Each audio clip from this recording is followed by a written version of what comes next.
ومن قتل مظلوما فقد جعلنا لوليه سلطانا فلا يسرف في القتل إنه كان منصورا.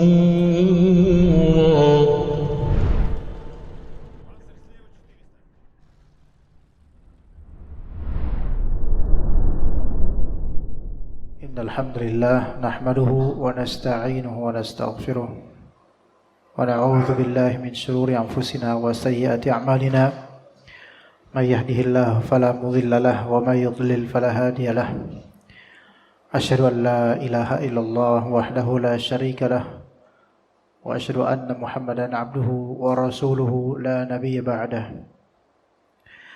اللهم علمنا ما ينفعنا وانفعنا بما علمتنا اللهم إنا نسألك علما نافعا ورزقا طيبا وعملا متقبلا اللهم إنا نسألك الهدى والتقى والعفاف والغنى اللهم إنا نعوذ بك من عذاب جهنم ومن عذاب القبر ومن فتنة المحيا والممات ومن فتنة المسيح الدجال ربنا ظلمنا أنفسنا وإن لم تغفر لنا وترحمنا لنكونن من الخاسرين ربنا هب لنا من أزواجنا وذرياتنا قرة أعين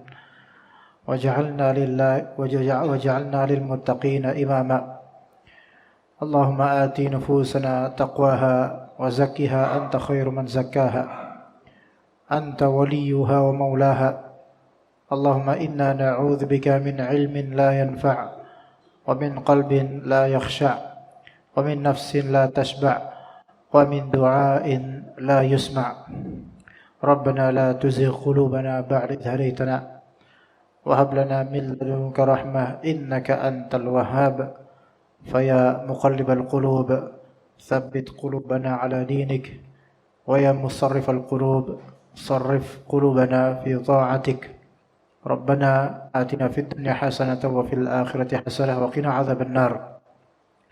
Para jemaah sekalian rahimani wa rahimakumullah, kita lanjutkan kajian kitab Adab Harian Muslim di halaman 94 atau 95, penghujung dari adab nasihat. Adab memberikan nasihat, kemudian kita menuju ke adab menelpon. Kita di nomor 6 dari adab nasihat, yaitu mengamalkan apa yang dinasihatkan kepada orang lain, agar tidak termasuk orang yang memerintahkan kebaikan kepada orang lain, akan tetapi ia sendiri meninggalkannya. Allah Ta'ala berfirman, menghikayatkan perkataan Syuaib, Nabi Syuaib radhiyallahu anhu, "Wa ma uridu an ukhalifakum ila ma anhaakum anhu." Syuaib berkata, aku tidak berkehendak menyalahi kalian dengan mengerjakan apa yang aku larang. Ini berat jemaah, namanya menasihati orang yang kita sendiri akan diuji dengan apa yang kita ucapkan. Kita akan diuji dengan apa yang kita ucapkan. Allah Ta'ala berfirman, "Atamuruna an-nasa bil birri wa tansawna anfusakum wa antum tatluna al-kitab afala ta'qilun?" Apakah kalian memerintahkan orang-orang untuk kebaikan dan kalian melupakan diri kalian sendiri untuk melakukannya?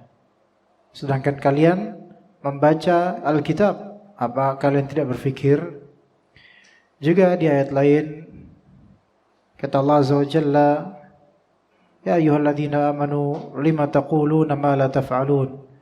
Wahai orang beriman, kenapa kalian mengatakan sesuatu yang tidak kalian lakukan? Kabura maqtan 'indallahi an taqulu ma la taf'alun. Sungguh besar kemurkaan Allah jika kalian mengatakan hal yang kalian sendiri tidak melakukannya. Jadi al-amalu bima alim, mengamalkan apa yang dia ilmui, itu suatu sikap yang benar dalam berilmu. Ya.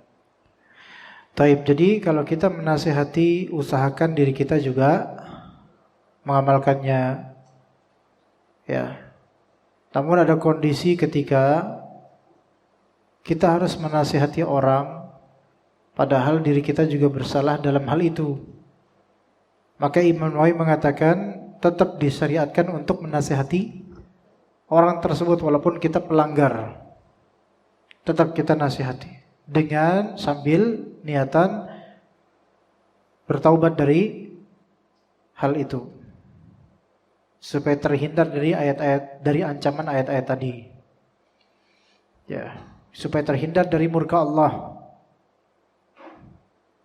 Jadi kalau kita melihat kemunkaran yang ada pada orang terang-terangan, sebenarnya kita tuh melakukannya juga gitu loh. Cuman kita diam-diam. Ya. Apakah kita tetap pantas menasihatinya? Tetap nasihati orang itu supaya jangan melakukan kemunkaran itu. Sembari diri kita juga ya wajib untuk bertaubat gitu loh. Itu yang sahih. Bukan karena gue juga gitu, udah gak usah nasihatin. Ya enggak, salah. Selagi antum mampu, nasihatin. Kata Allah Azza wa Jalla, kuntum khaira ummatin ukhrijat linnasi ta'muruna bil ma'rufi wa tanhauna 'anil munkar. Kalian adalah sebaik-baik umat yang dikeluarkan di depan orang-orang, di tengah orang-orang. Apa penyebab kalian dilabeli sebagai sebaik-baik umat? Penyebabnya adalah ta'muruna bil ma'ruf wa tanhauna 'anil munkar. Kalian memerintahkan hal yang ma'ruf dan melarang daripada hal-hal yang munkar. Tetap nasihati orang, justru itu harus menjadi motivasi agar kita meninggalkan amalan yang buruk itu. Yang ketujuh, as-sabr. Orang yang menasihati harus bersabar atas adza. Adza yaitu rintangan. Di sini penolakan atau penentangan orang yang dinasihati. Ya. Bersabar atas rintangan berdakwah. Bersabar atas penolakan dan penentangan dari pihak yang kita nasihati. Sebagaimana perkataan Luqman alaihissalam untuk anaknya tatkala ia menasihati anaknya, ya bunayya aqimis shalah wa'mur bil ma'ruf wanha 'anil munkari wasbir 'ala ma asabak. Inna dzalika min azmil umur. Wahai anakku sayang, laksanakanlah salat dan perintahkan manusia untuk berbuat yang ma'ruf dan cegahlah mereka dari yang munkar. Amar ma'ruf nahi munkar. Setelah itu apa? Wasbir 'ala ma asabak. Bersabarlah terhadap apa yang menimpamu. Amar ma'ruf nahi munkar disandingkan dengan sabar terhadap apa yang menimpamu. Ada dua kemungkinan di sini. Kemungkinan pertama, maksud Allah menyandingkan amar ma'ruf nahi munkar dengan sabar karena setiap orang yang beramar ma'ruf nahi munkar pasti akan ada musibah, pasti akan ada cobaan, rintangan, perlawanan, itu pasti. Sehingga wajib sabar. Itu makna pertama. Makna kedua, bahwasanya dua hal ini terpisah. Amar ma'ruf nahi munkar satu hal dan sabar itu hal lain. Namun Allahu a'lam pasti ada korelasi antara amar ma'ruf nahi munkar dengan sabar. Itu pasti. Waraqah bin Naufal itu kan masih ada kekeluargaan kerabat dengan siapa? Khadijah binti Khuwailid radhiyallahu anha. Pertama kali Nabi Muhammad SAW mendapatkan wahyu di mana, Pak? Di Gua Hiro. Ya. Surat apa? Surat apa, Pak? Al-Alaq. Pertama 1 sampai 5 dulu gitu. Dan karena peristiwa turunnya wahyu ini bukan hal yang biasa bagi beliau, apalagi di tengah keentahan, yaitu nggak tahu apa-apa, tiba-tiba begitu ya. Juga tidak ada siapa-siapa di bukit itu, di gunung itu. Ini sesuatu yang ajaib bagi beliau alaihissalatu wassalam. Sehingga sampai rumah beliau bergetar menggigil, jemaah. Ini bukan hal yang biasa. Padahal Nabi Muhammad fisiknya kuat. Lihat, kalau kita pernah ke Jabal, di mana di situ ada Gua Hira, Pak, atau maka lihat dari bawah, itu lumayan tinggi loh. Gunung di Indonesia atau bukit di Indonesia itu kan rata-rata berpohon, ya enggak? Berpohon, itu ada pohon-pohonnya gitu. Dan untuk naik mendaki gunung itu kadang ada treknya, trek jalannya itu. Di gunung itu ketika itu enggak. Dan itu batu-batu doang. Benar-benar memerlukan tenaga yang kuat untuk bisa sampai ke Gua Hira di atas sana. Fisik Nabi Muhammad dan fisik orang Arab ketika itu kuat. Besar, kuat, gagah. Umumnya begitu. Makanya mereka perang itu bisa pakai pedang. Orang-orang dulu kuat. Kalau kita ya gak kuat bawa pedang. Bawa gas aja kadang-kadang udah gak kuat.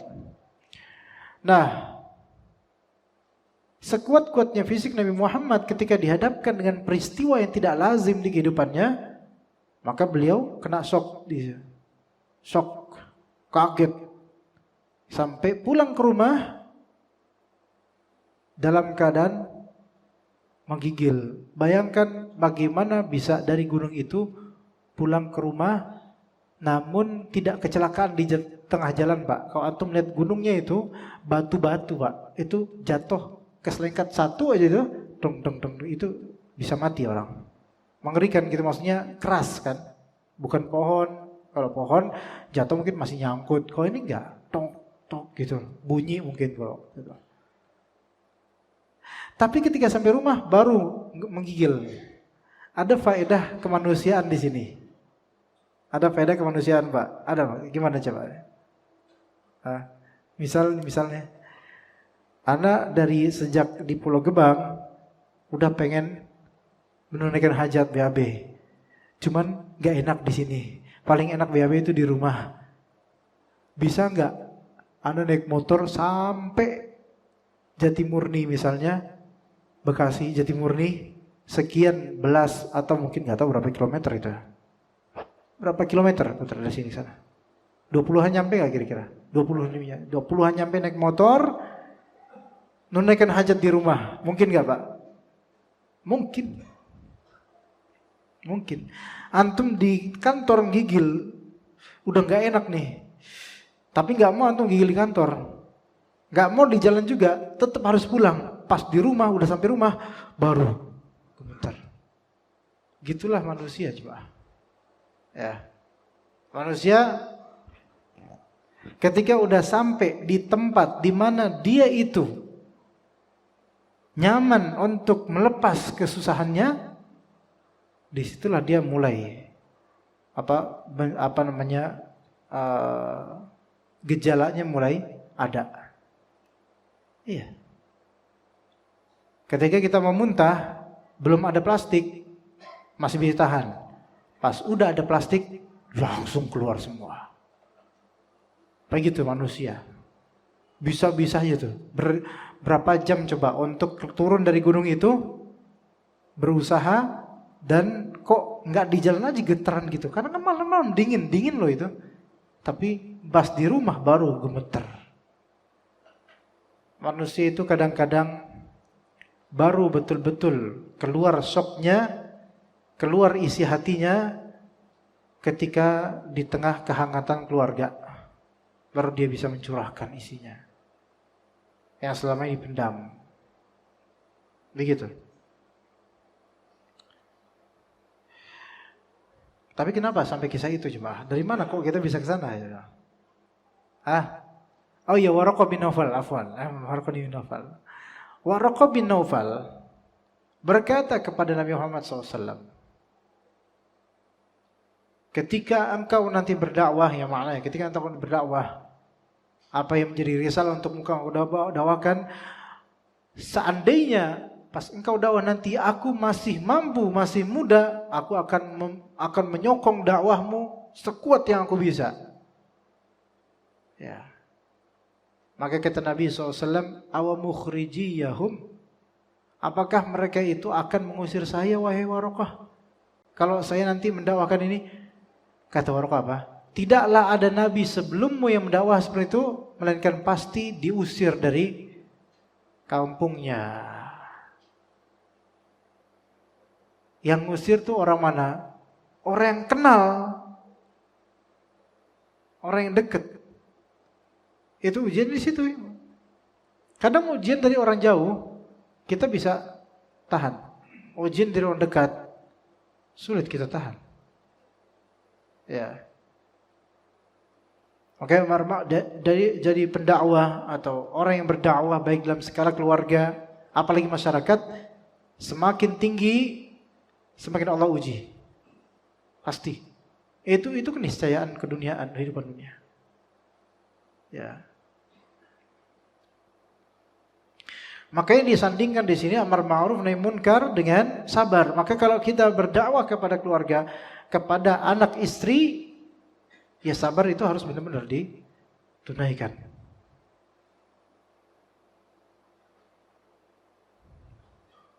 Apalagi mungkin memiliki istri yang misal melawan, agak bawel misalnya.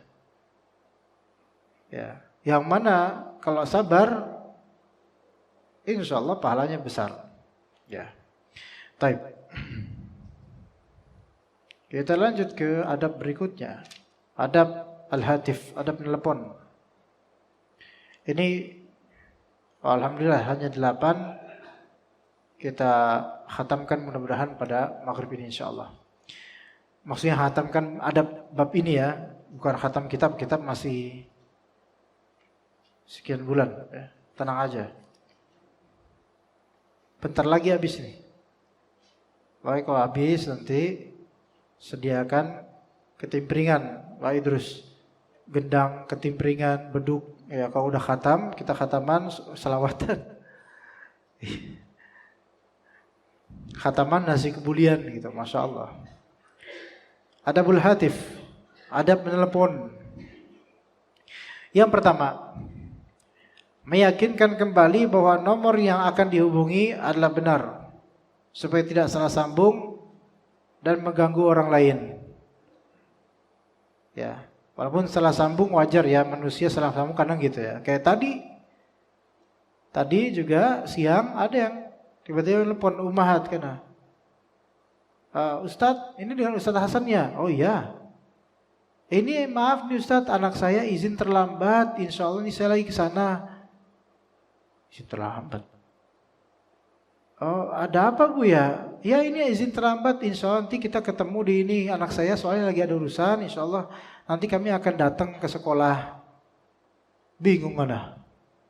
Maaf Bu, Hasan siapa ya? Oh ini bukan Ustadz Hasan gini-gini, namanya siapa lupa. Enggak, saya Hasan Al-Jaizi. Oh maaf Ustadz, maaf gitu. Salah sambung. Ya menyita waktu sih, tapi nggak apa-apa. Salahnya dia apa? Nulis nama anda mungkin Ustadz Hasan, dikira Ustadz Hasan wali santrinya, wali kelasnya mungkin, karena kata dia wali kelas. Alhamdulillah. Anda nggak punya sekolah, nggak punya kelas, udah dianggap wali kelas, Masya Allah. Tapi salah sambung itu wajar. Kalau memang khilaf nggak apa-apa. Ya asal jangan mama minta pulsa, itu beda lagi tuh. Ya. Dan supaya nggak mengganggu orang lain, pastikan nomor itu benar. Jangan nyita waktu orang, gitu loh. Yang kedua, memilih waktu yang tepat untuk menelepon. Jangan sampai mengganggu orang yang sedang tidur atau lagi makan atau kesibukan orang yang akan dihubungi. Di antara adab kalau misal antum pengen telepon, terutama orang yang antum tahu punya banyak kesibukan, apalagi dia dai atau ustadz yang mana seringkali bertemu dengan umat gitu ya, baik kajian atau konsultasi, hendaknya jangan langsung telepon. Izin dulu. Ustadz Afwan, ana mau izin telepon, itu yang kayak gitu.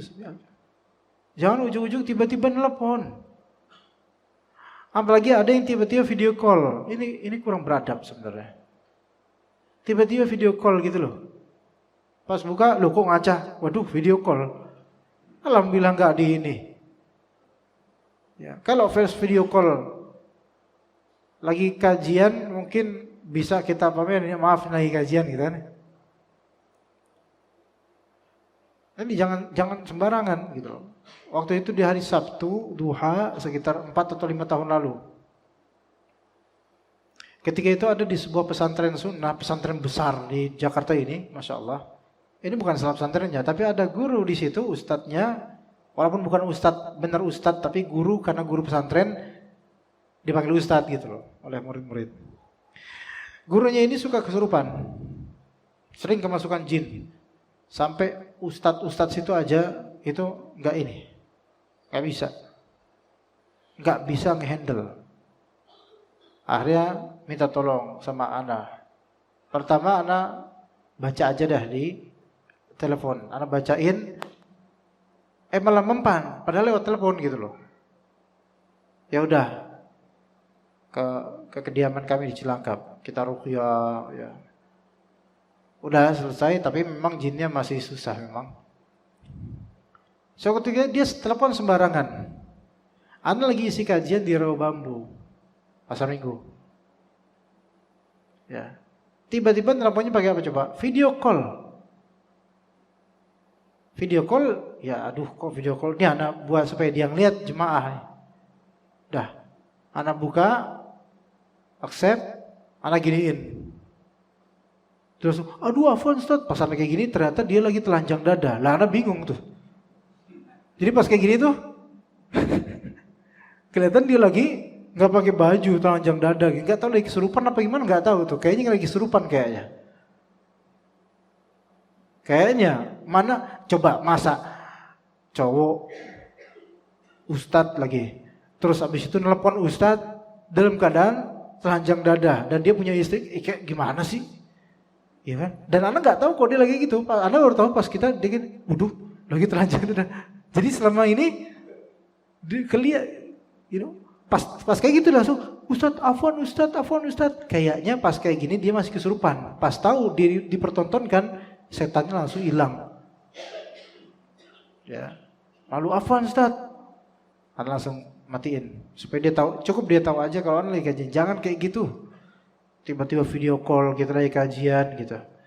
Hanya saja ketika itu bukan orang sembarangan, melainkan orang tua, ya, orang tua kandung, telepon, angkat dalam keadaan apapun. Karena Anda punya peristiwa, Anda punya pengalaman dalam masalah ini. Bismillah.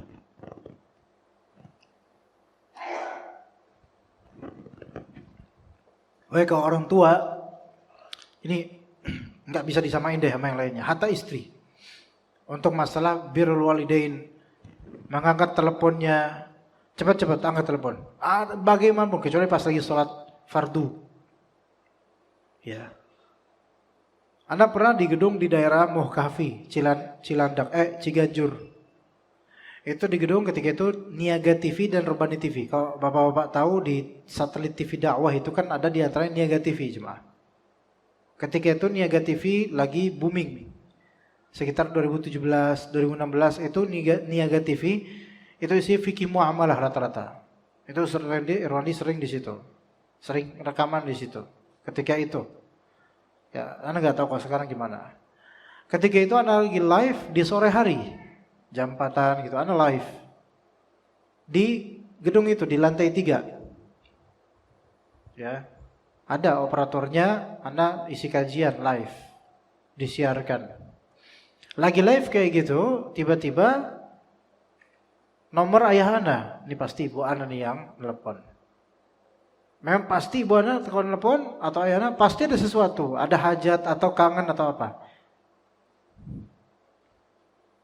Anda reject, Pak. Ya, Anda lagi live. lagi ya gimana? Lagi live loh. Kalau lagi mungkin live-nya di sini bukan live channel pribadi. Kalau channel pribadi Anda nggak masalah. Live-nya ini channel perusahaan Niaga TV sama Urbani TV. Nah, reject. Apa yang terjadi kemudian? Tiba-tiba satu gedung langsung mati listrik semuanya. Itu nggak sampai semenit kayaknya. Setelah reject nggak sampai semenit, jeglek, mati, gelap langsung gelap. Gelap karena kan studio. Ya studio kan tertutup, gelap langsung. Langsung anak buka HP, ternyata orang tua anak habis itu SMS. Bilang bahwasanya beliau ini butuh kemana, lagi ada kebutuhan. Masya Allah. Lihat tuh bagaimana Allah Ta'ala mengajarkan anak hal ini. Kita reject, jeglek gitu. Ya, ternyata orang tua anak lagi butuh sesuatu. Akhirnya anak langsung izin segera. Bilang ke wakil dari perusahaan ini. Sekarang jadi ustadz, beliau ustadz, wakil dari perusahaan ini ustadz, sekarang dia lirsad ngajar. Ini antum tahu nggak penyebab gedung ini mati listriknya tiba-tiba? Apa? Ini tadi Ana nge-reject telepon ibu Ana dan ternyata pas Ana buka bukan WhatsApp, SMS, ibu Ana lagi butuh sama anak katanya. Makanya langsung Allah Ta'ala matikan ini listriknya. Ini takutnya kualat nanti nih, durhaka nih anaknya. Jadi anak pulang dulu, akhirnya diizinkan langsung pulang. Ya, diizinkan langsung pulang. Di kalangan salaf ada namanya Haywah, Shuraih bin Haywah atau Haywah bin Shuraih. Ya. Beliau itu ahli hadis, sedang mengisi kajian seperti ini. Kajian hadis ulama zaman dulu di abad kedua Hijriah. Lagi kayak gitu ngajarin hadis, tiba-tiba emaknya datang. Dipanggil, ya Haywah, wahai Haywah, kasih makan ayam-ayam. Beliau langsung apa? Tutup majelisnya, langsung beliau kasih makan ayam karena perintah ibunya. Gitu Pak. Rela nggak Pak? Kalau misalnya anak tiba-tiba pulang karena ibu anak suruh anak ke rumah sekarang, bapak-bapak rela nggak? Keberatan kayak keberatan kehilangan anak nih. Pak Idrus rela, Pak Idrus ya. Terana minta sama ibu anak lah, Bu, suruh ke situ dong. Nah, iya begitu. Kalau orang tua jangan di reject. Orang tua kandung, dah angkat. Ada sesuatu pasti. Ketiga, sebentar sebelum makan atau kesibukan ketiga, tidak berlama-lama bicara tanpa diperlukan. Kalau memang sudah tidak ada pertanyaan, sudah tidak ada hal atau topik yang diperlukan, maka yang afdol adalah tidak berlama-lama. Ya, nggak usah lama-lama. Apalagi ngobrol sama perempuan kalau bisa nggak lama-lama. Maksudnya ngobrol sama orang perempuan, ya selain istri jangan lama-lama. Kalau nggak ada keperluan, ya. Nah di sini yang keempat, dilanjut. Seorang wanita tidak boleh menelepon dengan suara yang mendayu-dayu dan panjang lebar dengan laki-laki, sama yang tadi. Kata Allah Azza wa Jalla, "Fala takhdu'na bil qawli fayatma'a alladhi fi qalbihi marad wa qulna qawlan ma'rufa." Maka janganlah kalian wahai istri-istri Nabi mendayu-dayu dalam berbicara sehingga orang yang ada penyakit dalam hatinya berkeinginan buruk kepada kalian. Jangan tambahkan penyakit buruk yang ada, penyakit hati yang ada di hati laki-laki. Laki-laki itu lemah ketika menghadapi perempuan. Ya, lemah. Yang tadinya keras bisa lembut karena adanya perempuan. Baik lembut karena kasihan atau lembut karena hawa nafsu. Itu laki-laki. Iya. Tadi ketika pergi dari arah Bekasi ke Pulau Gebang, Pulau Gebang, ya daerah sini. Ya, karena di waktu itu di daerah pertigaan yang menuju ke Kemang Pratama. Ya, di pertigaan itu tiba-tiba ada satu mobil dengan isinya 2 perempuan. Yang mobil itu mogok, serta merta Pak polisi dan kawannya itu langsung mendorongnya. Anda membaca di sini, beginilah kekuatannya perempuan. yang bisa membuat laki-laki itu sigap untuk membantu. Kalau antum mungkin yang di situ, wallahu alam, mungkin kenapa Pak? Kok berhenti di sini? Mogok Pak, makanya mobil di ini dong Pak, gitu, dimarahin dulu. Kalau perempuan yang kayak gitu dilembutin, ya wajib lah kita laki-laki, iya, gitu, ya. Yang mana hati laki-laki itu bisa punya penyakit, dan yang membuat tambah sakit adalah syahwatnya dia ke perempuan. Ya. Maka ucapkanlah perkataan yang baik. 5. Hendaklah ia memulai dengan salam, karena ia seperti orang yang akan datang, dan akhiri pula dengan salam. Ya. Nelepon, ya sama, conversation ketika kita ketemu orang itu sama, dikiaskan dengan itu. Makanya awalilah dengan salam. Kalau misalnya SMS atau WhatsApp, mana yang lebih afdol? Pakai bismillah atau pakai salam? Mana yang lebih afdol, Pak? Sok dijawab. Ayo, silakan.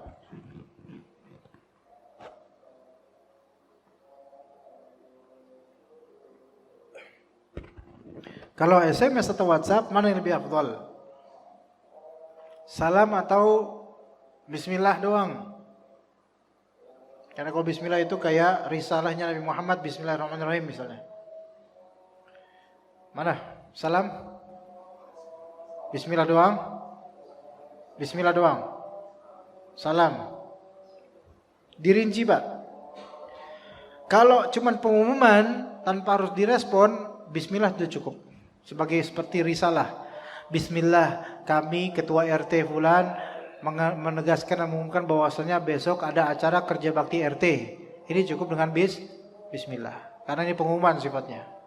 Tapi kalau sifatnya Anda ingin mengajak bicara, maka salam lebih afdal daripada bismillah. Paham gak di sini, Pak? Karena dikiaskan dengan apa? Kayak antum ketemu Fulan, Assalamualaikum, gimana kabar antum? Gitu. Beda kalau misalnya ketemu Fulan, misalnya antum ketemu orang, bismillah, gimana kabar antum? Kenapa bismillah? Assalamualaikum. Makanya ketika WhatsApp, niatan antum adalah conversation, percakapan, Assalamualaikum warahmatullahi wabarakatuh. Tapi kalau WhatsApp, niatan antum hanyalah maklumat, bismillah, seperti risalah, seperti surat gitu, bismillah. Ana Hasan ingin menyatakan bergabung dengan grup antum dan seterusnya. Itu boleh. Kalau memang itu risalah. Ya enggak salah juga kalau antum mau ngajak percakapan tapi bismillah doang, itu enggak apa-apa, enggak wajib juga. Ya, bebas sebenarnya. Tapi kalau kita sesuaikan dengan konteks, maka bismillah itu untuk risalah. Dan salam itu untuk mukalamah. Bismillah itu untuk risalah, pengumuman, surat, pemberitahuan. Adapun Assalamualaikum warahmatullahi wabarakatuh untuk lanjutan apa? Mukalamah, ngobrol. Diawali dengan Assalamualaikum warahmatullahi wabarakatuh. Begitu, ya. Baik, kemudian yang keenam, tidak menggunakan telepon orang lain kecuali atas izin pemiliknya dan ada keperluan yang mendesak. Jangan pakai telepon orang lain. Tapi insya Allah sekarang mah karena ada password, ya, ada pakai apa namanya, fingerprint, ya. Jadi masing-masing juga punya handphone, ya kan? Kalau dulu kan nggak semua orang punya handphone dulu, sehingga minjem, gitu. Ya, maka sekarang masing-masing bisa telepon sendiri dari HP sendiri. Kalau udah tahu kayak gitu, nggak usah numpang sama HP orang, ya. Ketujuh, tidak merekam pembicaraan orang lain tanpa seizinnya, karena hal ini termasuk khianat. Hati-hati, azab Allah itu untuk orang yang ketika dia nguping, orang yang dikupingi itu merasa risih dan menghindar. Ini sejelek-jelek orang, dapat azab yang buruk. Jangan merekam pembicaraan orang lain tanpa seizinnya, karena hal ini termasuk khianat. Merekam di sini baik merekam suara atau merekam gambar. Merekam bisa dengan video atau dengan audio atau dengan memfoto isi HP orang lain atau screenshot tanpa hak. Ya, begitu. Jadi jangan merekam pembicaraan orang lain tanpa seizinnya, karena ini termasuk khianat. Kecuali kalau orang yang berbicara itu, dia memang tujuannya supaya berita ini disebarluaskan, maka nggak apa-apa di screenshot secara sebab, yaitu sebabnya dia pengen disebarkan. Dan apabila disebarluaskan maka termasuk makar dan tipu daya. Ya. Dan memang ada hukumnya di hukum berkaitan dengan UU ITE. Tidak boleh sembarangan, tidak boleh men-screenshot percakapan dengan orang lain tanpa seizinnya, yang mana itu bisa merugikannya, itu nggak boleh. Itu masuk dalam UU ITE. Apalagi kalau bukan men-screenshot saja, tapi memfoto isi HP orang lain. Bahkan di suatu bandara, ya, ada seorang petugas bandara yang mengecek HP. Dibolehkan, ya, untuk mengecek tiket, kan biasa gitu tuh. Tapi kemudian petugas itu, ya, ternyata membuka galeri dan melihat foto isi foto itu. Nah, pemilik HP itu mengetahui hal itu, langsung mempidanakannya sampai dia di penjara. Itu bisa. Tanpa seizinnya membuka-buka HP orang lain. Apalagi kalau sampai mencuri data atau dokumen dari HP orang lain, itu lebih besar lagi. Ya, taib. Azan Pak ya, Pak Idris. Oh ya, silakan, fadhil.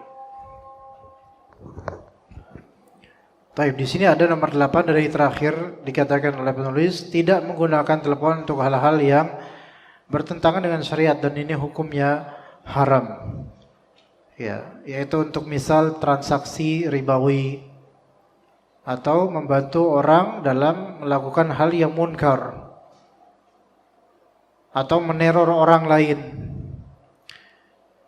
atau yang rame sekarang yaitu menjebak orang lain untuk di-phishing HP-nya, ya, dengan mengirimkan link tertentu atau apalagi ya triknya, link klik ini gitu kan. Semisal itulah penipuan-penipuan yang kalau kita klik maka otomatis HP kita terphishing, yaitu terbajak, diketahui isinya, bahkan bisa didetek password rekening bank kita, di tracking historinya dan seterusnya. Tentu yang seperti ini ya haram. Ya, kadang-kadang begitu di WhatsApp bahkan seolah-olah itu adalah hal yang patut untuk diklik, namun ketika diklik jebakan buat kita. Ya, akhirnya jebol pertahanan HP kita dan passwordnya ketahuan. Ya, nah ini berbahaya sekali. Jadi jangan gunakan untuk hal-hal yang bertentangan dengan syariat. Dan hal ini hukumnya haram. Taib, insyaallah pada pertemuan berikutnya adab malam pertama dan berumah tangga. Ini panjang. Dilaut aja. Pak. Ada pengalaman. Tapi kan udah lama, Pak. Ya nggak apa-apa, ilmu mah nggak apa-apa. Mau malam pertama, malam berapa? Tetap ilmu ya. Ilmu, Pak. Setidaknya kalaupun tidak mengamalkan lagi, pernah mengamalkan dan ternyata salah amalan, istighfar aja gitu kan. Tapi ini enggak harus malam pertama sih sebenarnya. Ini untuk adab hubungan intim ya. Itu. Dan juga adab dalam berumah tangga. Baik. Itu pada pertemuan berikutnya insyaallah. Baik, ada pertanyaan untuk sesi kali ini? Silakan jika ada pertanyaan jemaah sekalian. Kalau tidak ada, enggak mungkin kita bahas sekarang ini adab malam pertama. Nanti di suatu malam kita bahas insyaallah. Ada pertanyaan mengenai adab telepon atau adab memberikan nasihat? Jika tidak ada, kita cukup sampai sini insyaallah. Gak ada? Cukup sampai sini berarti ya? Cukup ya? Oh iya, iya, silakan. Waalaikumsalam warahmatullahi wabarakatuh. Zaman Rasulullah ada telepon. Assalamualaikum warahmatullahi wabarakatuh. Assalamualaikum. Waktu zaman Rasulullah sudah ada telepon, Pak Ustadz? Belum ada. Tolong. Tapi Belum ada, sini, Pak. Di sini Ya nggak apa-apa. Ya nggak apa-apa, Pak. Masa karena nggak ada telepon zaman Rasulullah berarti nggak ada adab telepon. Telepon nggak punya adab. Enggak, Pak. Hujan apa itu, Pak? Hujan bukan? Hah? Oke, pas. Ya, Pak. Memang telepon nggak ada, tapi kan ini kiasan terhadap adab bercakap gitu loh. Adab bergaul, adab bicara kan terkiaskan, Pak. Ya, nggak harus ada adab telepon. Sama kayak adab di pesawat. Ya bukan berarti di zaman Nabi harus ada pesawat, tapi kan dikiaskan dengan adab safar dan adab berkendaraan sama gitu loh, Pak. Gitu. Ya. Ya seperti itu, Pak, jawabannya. Ada lagi jemaah mungkin? Tidak ada. Kalau tidak ada kita cukup sampai sini insyaallah. Baik, kita cukup sampai sini. Barakallahu fikum jami'an. Kita ketemu lagi insyaallah pada 2 pekan mendatang. Wassallallahu ala nabiyyina Muhammad wa ala alihi wa sahbihi ajma'in. Subhanakallahumma bihamdika asyhadu an la ilaha illa anta astaghfiruka wa atubu ilaik. Assalamualaikum warahmatullahi wabarakatuh.